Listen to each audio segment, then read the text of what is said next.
নিযুত কোটি মানুষের ভিড়ে আল্লাহর খলিল ইব্রাহিমকে যে বলবে, ইয়া খলিলুল্লাহ, ও আল্লাহর খলিল, আল্লাহ আপনাকে বড্ড ভালোবেসেছেন, আপনি কাবা বানিয়েছেন, আল্লাহ আপনাকে বড্ড পছন্দ করেন। দেখেন আমাদের কি অবস্থা। আপনি যে আল্লাহর কাছে সুপারিশ করেন যেন আল্লাহ আজকে বিচার শুরু করে। আল্লাহর নবী ইব্রাহিম বলবেন, আমিও পারবো না, আমি আমার জীবদ্দশায় 3টা মিথ্যা বলেছি। কয়টা?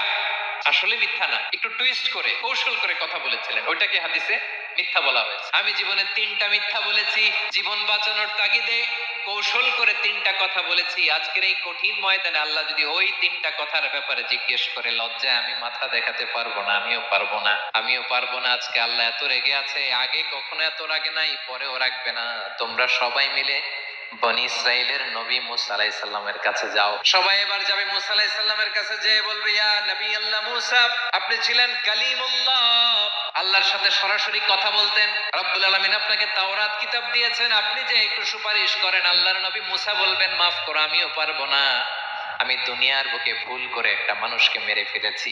আমি মারছিলাম আদব শিক্ষা দেওয়ার জন্য এক থাপ্পড়, এই থাপ্পড়ে যে ওই লোক মরেই যাবে আমি জানতাম না। আজকে আল্লাহ যদি জিজ্ঞেস করে কেন মারলা, জবাব আছে। ওই লজ্জায় আমি অনুতপ্ত, আমি পারবো না, আমার এই কথা বলো না। আজকে আল্লাহ বড্ড রেগে আছে, আমি পারবো না। তোমরা আল্লাহর নবী ঈসা আলাইহিস সালামের কাছে যাও। কিয়ামতের ময়দানে মানুষগুলো পাগল পাড়া হয়ে আল্লাহর নবী ঈসা আলাইহিস সালামের কাছে যাবে, যে বলবে, নবী ঈসা আপনি রূহুল্লাহ, বাবা ছাড়া আল্লাহ আপনাকে বানিয়েছেন, ইনজিল কিতাব দিয়েছেন, মৃত মানুষকে আপনি জীবিত করতে পারতেন। আজকের এই কঠিন বিপদের দিনে আপনি আমাদের সাহায্য করেন। আল্লাহর কাছে যে বলেন যেন বিচার শুরু করে। ঈসা আলাইহিস সালাম বলবেন, আমিও পারবো না, ইন্নী উবিদতু মিন দুনিল্লাহ, আমার উম্মত খ্রিস্টানেরা আল্লাহরে বাদ দিয়ে আমি ঈসার ইবাদত করেছে। আমার মা মেরি আর আমাকে ডাকতো জেসাস ক্রাইস্ট, আমার ইবাদত করেছে। যদিও আমি আমার ইবাদত করতে বলি না, ঈসা আলাইহিস সালামও ইবাদত করতে বলেছেন একজনের, তিনি কে?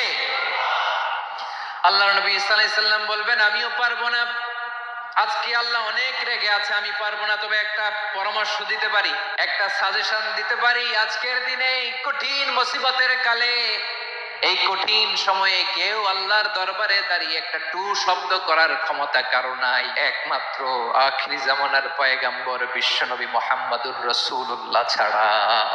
মানুষগুলো এবার আগুনের মধ্যে পানি দিলে যেমনি আগুন নিভে যায়, দাউ দাউ করা হৃদয়ে জ্বলন্ত আগুন তাদের ঠান্ডা হবে। কিয়ামতের ময়দানে ওই বিভীষিকাময় সময়ে মুসিবতের কালে মানুষগুলো পাগল হয়ে বিশ্বনবীকে খুঁজতে আরম্ভ করবে।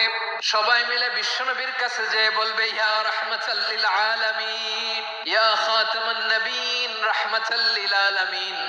দেখেন আমাদের কি অবস্থা, কি কঠিন বিপদে আমরা আছি, দাঁড়াতে পারি না, সূর্যের আলোতে ঘেমে হয়রান। আজকে কেউ সুপারিশ করতে পারবে না। সব নবীরা অপারগতা স্বীকার করেছে, তারা বলেছে আপনি ছাড়া কেউ নাকি আল্লাহর সামনে দাঁড়াতে পারবেন না, আপনি একটু সুপারিশ করেন। বিশ্বনবী বলবেন, আসো আসো, আজকের দিনে আমি ছাড়া আল্লাহর সামনে কেউ দাঁড়াতে পারবে না। বিশ্বনবী মাকামে মাহমুদে যে আল্লাহু আকবার বলে সিজদায় লুটিয়ে পড়বেন।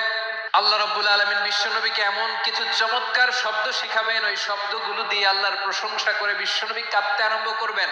বিশ্বনবী এমন ভাবে অজর দ্বারায় সিজদায় লুটিয়ে পড়ে কাঁদবেন, রব্বুল আলামিনের রহমতের দরিয়ায় জোশ লেগে যাবে। রব্বুল আলামিন এই দৃশ্য থেকে সহ্য করতে পারবেন না। রব্বুল আলামিন বলবেন, ইয়া মুহাম্মদ ইরফা রাসাক, ও নবী আপনি মাথা তুলেন, মাথা তুলেন, আপনার কান্না আমি সহ্য করতে পারি না। নবী আপনি মাথা তুলেন, সাল তুতা, আজকে আপনি যা চাবেন তাই দেব। নবী আপনি সিজদা থেকে মাথা তুলেন, সাল তুতা। বিশ্বনবী এবার মাথা তুলবেন, যে বিভীষিকাময়